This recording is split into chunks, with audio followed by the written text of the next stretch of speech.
Hello student. तो आज आप लोगों की होगी बायोलॉजी की क्लास और बायोलॉजी में हम पढ़ेंगे आपकी जो आरबीएससी की जो एनसीईआरटी है उसका जो चैप्टर 6 है ना उसके बारे में हम लोग बात करेंगे। और इसके अंदर जो भी आपके लिए आएगा ना मतलब बोर्ड के लिए जितना भी इम्पोर्टेंट मैटर वही पढ़ाया जाएगा। एनसीईआरटी बेस्ड आपको कराया जाएगा, इससे ज़्यादा ना तो कुछ कराया जाएगा ना ही कम कराया जाएगा। तो जितना सफिशिएंट मैटर है ना उतना आपको कवर करते चलना है। चैप्टर का नाम आपका वंशागति के आणविक आधार। चैप्टर का नाम क्या है? वंशागति के आणविक आधार, मोलिकुलर बेसिस ऑफ इनहेरिटेंस।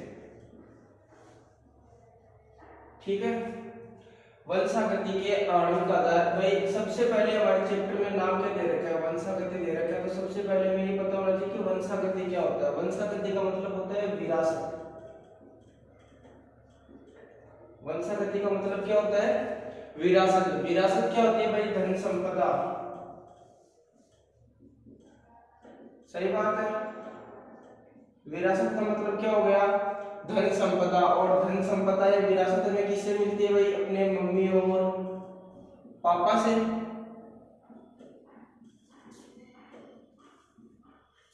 वंशागति का मतलब मैंने बताया आपको विरासत। विरासत मतलब धन संपदा, और धन संपदा में किससे मिलती है? अपने मम्मी और पापा से। मतलब ये कौन है? मम्मी और पापा कौन है? अपने पूर्वज। पूर्वज मतलब अपने से पहले वाली पीढ़ी। सही बात है, अपने से पहले वाली पीढ़ी।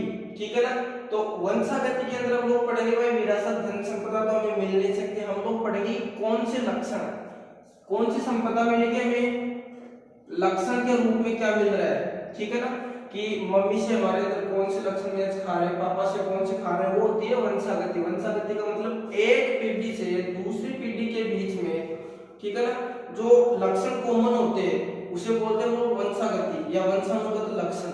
ठीक है ना। ऐसे लक्षण जो एक पीढ़ी से दूसरी पीढ़ी में जा रहे हैं क्या हो जाएंगे? वंशागत लक्षण हो जाएंगे। और वंशागति के अंदर हम लोग इन्हीं लक्षणों के बारे में अध्ययन करेंगे। ठीक है। हाँ, क्वेश्चन यहाँ पे ये बनता है कि ये लक्षण तो है लेकिन एक पीढ़ी से दूसरी पीढ़ी में लक्षण जाते क्यों है? ये यहाँ पे मैंने आपको लगा दिया क्वेश्चन मार्क कि एक पीढ़ी से दूसरी पीढ़ी में जो लक्षण जाते हैं ना वो क्यों जाते हैं? भाई वैज्ञानिकों ने बता रखा कि इनका सबसे और सीधा रिलेशन किससे है? डीएनए से। किससे है इसका सीधा और सीधा रिलेशन? डीएनए से। भाई डीएनए का पूरा नाम आप सबको पता है, डीऑक्सी राइबोन्यूक्लिक अम्ल। तो जो लक्षण होते हैं एक पीढ़ी से दूसरी पीढ़ी में जो लक्षण जाते हैं उनको नियंत्रित कौन करता है? हाँ भाई बीच में थोड़ा सा एरर आ गया था। ठीक है ना। तो डीएनए में एक पीढ़ी से दूसरी पीढ़ी में जो लक्षण जाते हैं वो किसकी वजह से जाते हैं? डीएनए की वजह से। भाई डीएनए है ना वो किसको नियंत्रित करता है? वंशागति को। ठीक है ना। तो सीधा और सीधा रिलेशन देखो कि भाई वंशागति के आणविक आधार में, वंशागति का आधार कौन है? बेस कौन है? कौन है भाई आधार? जो आपका डीएनए है ना मेन यही आधार होगा आपकी वंशागति का। तो मतलब हम लोग इस चैप्टर के अंदर बात किसके बारे में करेंगे? टोटल बात करेंगे डीएनए के बारे में। भाई डीएनए किस तरीके से काम करता है और किस तरीके से नहीं करता। ठीक है। भाई वंशागति का आधार कौन है? डीएनए। आणविक एक तरह, आपको सबको पता है कि एक तरह से ये भी क्या है? अणु है। ठीक है ना। और कैसा अणु है? वृहद अणु है। एक तो भाई होता है सूक्ष्म अणु, एक होता है बहुत बड़ा अणु जिसे बोलते हैं हम लोग वृहद अणु है। तो कौन सा अणु है जो वंशागति का आधार है? कौन है भाई? डीएनए है, जो एक पीढ़ी से दूसरी पीढ़ी में आपके जो लक्षण वंशागत होते हैं उनको नियंत्रित करता है। तो इसी के बारे में टोटल बात करेंगे। ठीक है। पहला वर्ड था आपका वंशागति, और चैप्टर के नाम के बारे में मैंने आपको बता दिया कि चैप्टर के नाम में आपको क्या बताना चाहता है। ये तो हो गया आपका नॉर्मल चैप्टर का इंट्रोडक्शन की चैप्टर क्या कहना चाहता है, किस चीज के बारे में बताना चाहता है कि ऐसा कौन सा अणु है जो वंशागति का आधार बना हुआ है, मतलब कि एक पीढ़ी से दूसरी पीढ़ी में कौन सी ऐसी चीज है, ऐसा कौन सा अणु है जो एक पीढ़ी से दूसरी पीढ़ी में जा रहा है, तो वो कौन है? डायरेक्ट और डायरेक्ट डीएनए। ठीक है। अब डीएनए से पहले हम लोग देखिए कि भाई डीएनए के बारे में सबसे पहले कौन सा वैज्ञानिक था जिसने कि इसकी खोज की थी, या फिर हम लोग बोलते हैं वर्ड लेते हैं न्यूक्लिक अम्ल। कौन सा वर्ड? न्यूक्लिक अम्ल। और न्यूक्लिक अम्ल में मेन कौन सा है? डीएनए। ठीक है। तो डीएनए के बारे में हमें सबसे पहले बताया था फ्रेडरिक मिस्चर ने। डीएनए के बारे में सबसे पहले कौन से वैज्ञानिक ने बताया था? फ्रेडरिक मिस्चर ने। भाई फ्रेडरिक मिस्चर ने क्या किया था ऐसा कि इसको डीएनए के बारे में पता चला? भाई ये जो आपकी मवाद की कोशिकाएं होती है, मवाद की कोशिकाएं होती है, उनके अंदर ये खोज कर रहा था, या फिर इसको दूसरा नाम हम लोग देते हैं पस कोशिकाएं। अरे पौड़ेपुंज से होते हैं तो उनके अंदर जो मवाद बढ़ जाती है ना, उसी को बोलते हैं हम लोग मवाद या पस। ठीक है ना, पस कोशिकाएं। तो इसके अंदर ये क्या कर रहा था? खोज कर रहा था। और कब कर रहा था? सन 1869 में। कौन कर रहा था? भाई फ्रेडरिक मिस्चर मवाद की कोशिकाओं में कुछ ढूंढ रहा था, पता नहीं क्या ढूंढ रहा था, और इसको मिल गया क्या? न्यूक्लिक अम्ल मिल गया। इसको क्या मिल गया? न्यूक्लिक अम्ल। हाँ, तब तक इसको पता नहीं था कि इसे न्यूक्लिक अम्ल कहते हैं। तो फ्रेडरिक मिस्चर ने डीएनए को या फिर आपके न्यूक्लिक अम्ल को क्या नाम दिया था? इसने नाम दिया था न्यूक्लिन। क्या नाम दिया था? न्यूक्लिन। सबसे पहले फ्रेडरिक मिस्चर ने सन 1869 में मवाद कोशिकाओं में या फिर पस कोशिकाओं में किसकी खोज की थी? न्यूक्लिक अम्ल की खोज की थी। और न्यूक्लिक अम्ल ने बोलकर क्या नाम दिया था इसको? न्यूक्लिन नाम दिया था। ठीक है ना। हाँ, फिर आपका एक दूसरा वैज्ञानिक आता है। ठीक है ना। तो ये लगभग 1888 की बात है। कब की बात है? 1888 की।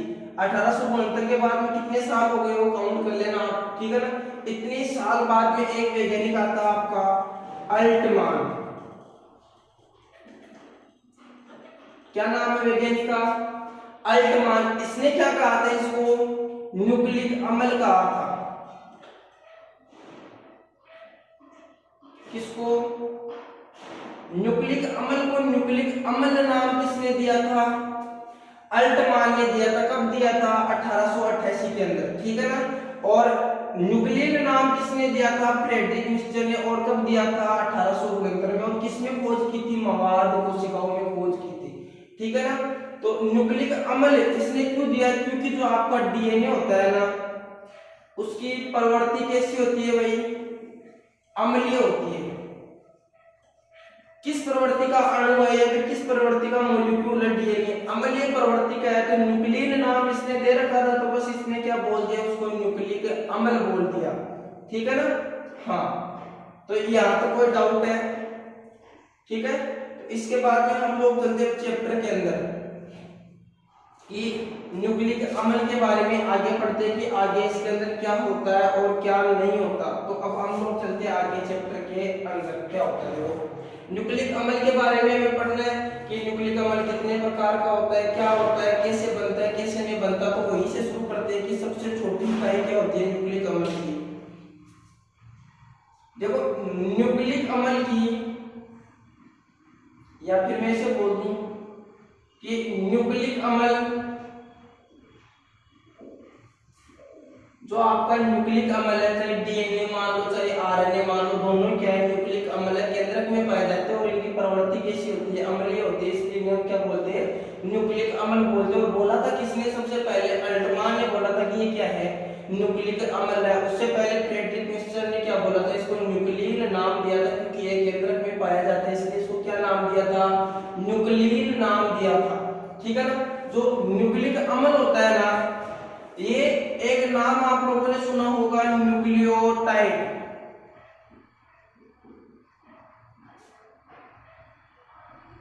न्यूक्लियोटाइड इसका क्या है? एक रेखीय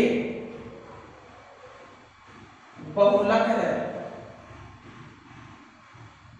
जो आपका न्यूक्लिक अम्ल है वो न्यूक्लियोटाइड्स का एक रेखीय बहुलक है। कहने का मतलब बहुलक, ठीक है ना। एक तो होता है भाई एक लक और दूसरा होता है बहुलक। एक लक भाई कोई चीज अकेली पड़ी है, जैसे मैं आपको बता दूं एक ईंट है, क्या है, ईंट है, वो अकेली पड़ी है, तब तक तो वो क्या है, एक लक है। लेकिन हम लोग क्या करते हैं, एक साथ बहुत सारी ईंटों को इसे जोड़ दे,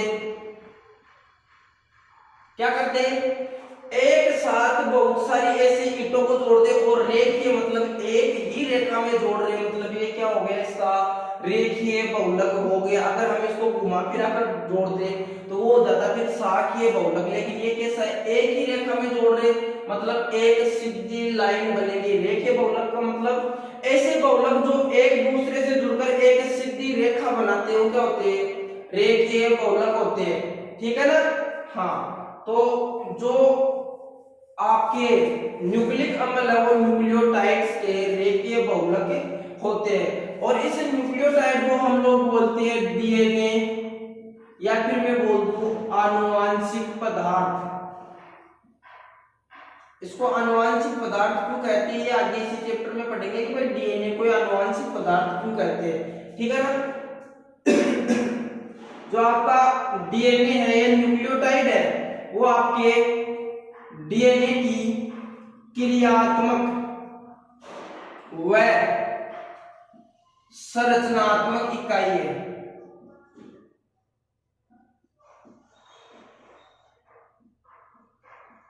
जो आपका न्यूक्लियोटाइड है वो डीएनए की क्या है, क्रियात्मक व संरचनात्मक इकाई है। कैसे, जो क्रियात्मक, जो न्यूक्लियोटाइड्स होते हैं इनके अंदर फिक्स कोड होते हैं, वो कैसे होते हैं वो आगे हम लोग चैप्टर के अंदर देखेंगे कि न्यूक्लियोटाइड है ना आपस में जुड़ते जाते हैं। जैसे मान लो कि एक न्यूक्लियोटाइड यहाँ पे ये जुड़ गया,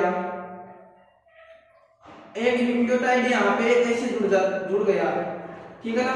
तो यहाँ पे इससे एक फिक्स नाइट्रोजनी क्षारक जुड़ेगा, वो मैं जस्ट आपको इसके बाद में पढ़ाने वाला हूँ। तो ये नाइट्रोजनी क्षारक है ना, ये अलग अलग नाइट्रोजनी क्षार मिलकर अलग अलग तरीके की कोड बना देते हैं।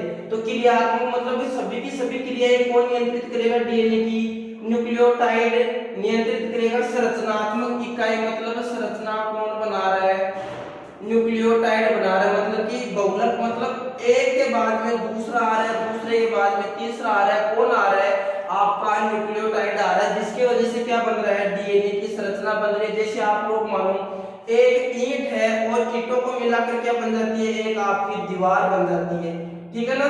और दो दीवारें मिलकर क्या बन जाती है, चार दीवारें मिलाकर क्या बना देगी, चार दीवारें बना देगी या कमरा बना देगी। उसी तरीके से आप लोग देखोगे कमरे मिलकर क्या बना देंगे, मकान बना देंगे। तो एक मकान की संरचना बनाई या नहीं बनाई, बनाई किसने थी, ईंट ने। किसने बनाई थी, ईंट ने बनाई थी। उसी प्रकार जो आपका न्यूक्लियोटाइड है ना वो आपस में मिल मिलके क्या बना देगा, एक डीएनए की रेखीय संरचना बना देगा, ठीक है। यहां तक कोई डाउट है क्या। फिर देखो आपके सिलेबस में दे रखा है न्यूक्लियोटाइड और न्यूक्लियोसाइड में अंतर, ठीक है भाई। हम लोगों ने पढ़ा सबसे पहले न्यूक्लिक अम्ल, और न्यूक्लिक अम्ल किससे बना हुआ होता है, न्यूक्लियोटाइडों से मिलकर बना होता है। अब देखो न्यूक्लियोटाइड भी इसके अंदर भी देखो दो वेरिएंट पढ़ते हैं, एक तो पढ़ते हैं न्यूक्लियोटाइड और एक हम लोग पढ़ते हैं न्यूक्लियोसाइड। दोनों में ज्यादा डिफरेंस नहीं है। न्यूक्लियोटाइड के अंदर तो तीन चीजें आती है और जबकि न्यूक्लियोसाइड के अंदर क्या आती है, दो चीजें आती है। मतलब न्यूक्लियोटाइड भी कुछ चीजों से मिलकर बना होता है।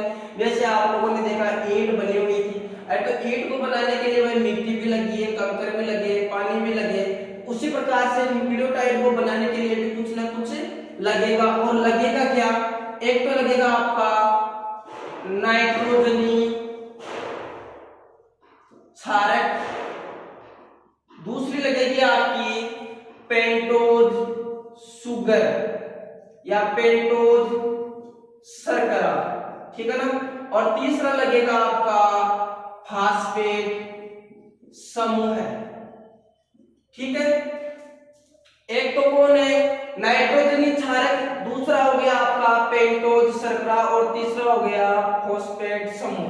ठीक है, देखो इन दोनों में फर्क कितना है।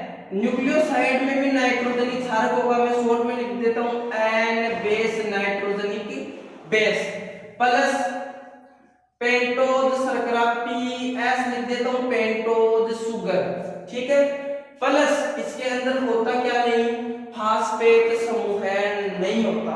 क्या नहीं होता, न्यूक्लियोसाइड के अंदर फॉस्फेट समूह नहीं होता, पेंटोज शुगर होती है और नाइट्रोजनी क्षारक होता है। इसलिए हम लोग इसको ऐसा बोल सकते हैं कि जो न्यूक्लियोटाइड होते हैं, देखो ना गौर करना, जो न्यूक्लियोटाइड होते हैं वो क्या होते हैं, कोमा न्यूक्लियोसाइड के फॉस्फेट होते हैं। क्या होते हैं, जो न्यूक्लियोटाइड होते हैं वो न्यूक्लियोसाइड के फॉस्फेट होते हैं। भाई आप लोगों ने क्या जोड़ा, न्यूक्लियोसाइड के अंदर आपने फॉस्फेट ग्रुप जोड़ा, ठीक है, बन गया क्या, न्यूक्लियोटाइड बन गया। तो ये फर्क होता है दोनों के अंदर। एक नंबर का क्वेश्चन एग्जाम में बहुत बार पूछा जा चुका है कि न्यूक्लियोसाइड और न्यूक्लियोटाइड में क्या अंतर होता है। सिंपल सा अंतर है कि इसके अंदर फॉस्फेट समूह नहीं होता, जबकि इसके अंदर क्या होता है, फॉस्फेट समूह होता है। बोलने को हम लोग ये बोल सकते हैं कि न्यूक्लियोटाइड्स न्यूक्लियोसाइड्स के फॉस्फेट होते हैं। यहां तक कोई डाउट है, लगता नहीं भाई, यहां तक कोई डाउट होना चाहिए। फिर हम लोग देखो आगे देखते हैं न्यूक्लियोटाइड का संगठन। संगठन का मतलब क्या होता है कि कोई चीज किन चीजों से मिलकर बनी हुई होती है, वो क्या होता है, उसका संगठन होता है। जैसे न्यूक्लियोटाइड का संगठन में क्या आ जाएगा, नाइट्रोजनी क्षारक आ जाएगा, पेंटोज शुगर आ जाएगी और क्या आ जाएगा, फास्फेट समूह आ जाएगा। बस इन्हीं तीन चीजों को हम लोग आराम से पढ़ने वाले आगे डिटेल में कि नाइट्रोजनी क्षारक क्या है, पेंटोज शर्करा क्या है और फॉस्फेट समूह है क्या है। तो मैं बता दूं, ये बोल सकता हूं कि न्यूक्लियोटाइड तीन घटकों से मिलकर बना हुआ होता है। ठीक है, तो हम लोग यहाँ पे लिखते हैं भाई न्यूक्लियोटाइड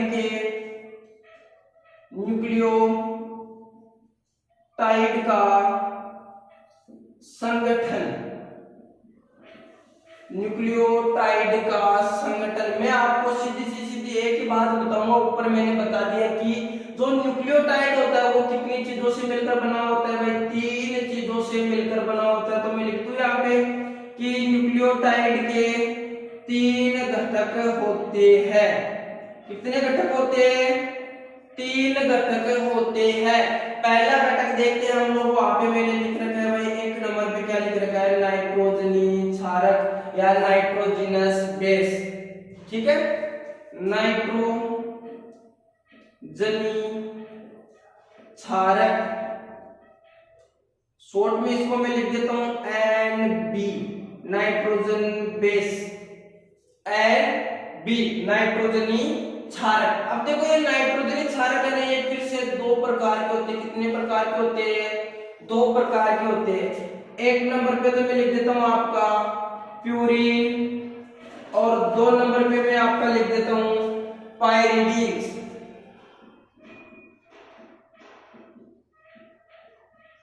एक नंबर पे तो कौन है, प्यूरिन है, दो नंबर पे कौन है, पाइरिडीन्स है। तो देखो ये आपका प्यूरिन होता है ना, ये कितनी वलयों से मिलकर बना होता है, दो वलयों से मिलकर बना होता है, दो वलयों से मिलकर बना होता है। कौन, प्यूरिन जो होता है वो दो वलयों से मिलकर बना होता है। दो वलयों का मतलब देखो, इसके अंदर एक तो हेक्सोज शर्करा होती है इस तरीके से और दूसरी इसके अंदर पेंटोज शुगर होती है इस तरीके से। तो कितनी वलय हो गई, एक और दो। ठीक है ना, कितनी वलयों से मिलकर बना होता है, जो प्यूरिन क्षारक होते हैं वो दो वलयों से मिलकर बने होते हैं, एक और दो वलय। ठीक है ना, और इसके दो एग्जाम्पल है या दो उदाहरण है। आज ए कोमा जी बोले तो एडेनिन और ग्वानिन, कितने, दो है, इसके मतलब दो उदाहरण है। एक तो एडेनिन है, जबकि आपके पाइरिडिन्स होते हैं सिर्फ एक वलय से मिलकर बने होते हैं, एक वलय से मिलकर बने होते हैं, ठीक है ना। पाइरिडिन्स क्या होते हैं भाई, एक वलय से मिलकर बने होते हैं, जबकि प्यूरिन दो वलयों से मिलकर बने होते हैं। उसके एग्जांपल थे ए और जी, एडेनिन और ग्वानिन, ठीक है। फिर देखो इधर पाइरिडिन्स है, मैंने बताया कि ये एक वलय से मिलकर बने होते हैं।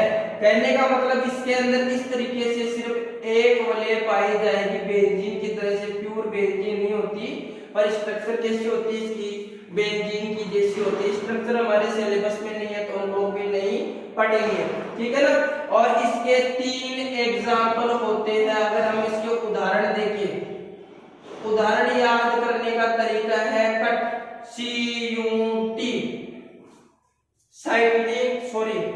साइटोसिन, यूरेसिल और थाइमिन, ठीक है। 3 एग्जाम्पल हो गए, साइटोसिन, यूरेसिल और थाइमिन, ये हो गए इसके 3 एग्जाम्पल पाइरिडिन्स के, ठीक है। एक बार थोड़ा सा वापस देख लो कि जो न्यूक्लियोटाइड होते हैं भाई, जो डीएनए होता है वो न्यूक्लियोटाइड होगा, एक रेखीय बहुलक होता है, और जो न्यूक्लियोटाइड होते हैं वो डीएनए के संरचनात्मक और क्रियात्मक इकाई होती है। 2 चीजें होती है, एक तो न्यूक्लियोटाइड, दूसरा होता है न्यूक्लियोसाइड। दोनों में फर्क एक फास्फेट समूह का आता है। किसका आता है, फास्फेट समूह का आता है। अगर न्यूक्लियोसाइड के अंदर हम लोग क्या जोड़ दें, फास्फेट जोड़ दें, तो क्या बन जाएगा, न्यूक्लियोटाइड बन जाएगा। कुछ बच्चे क्वेश्चन पूछते हैं कि सर न्यूक्लियोसाइड का क्या काम होता है। न्यूक्लियोसाइड का यही काम होता है कि जब जरूरत पड़ती है तो न्यूक्लियोसाइड किसमें बदल जाता है, न्यूक्लियोटाइड के अंदर बदल जाता है, ठीक है ना।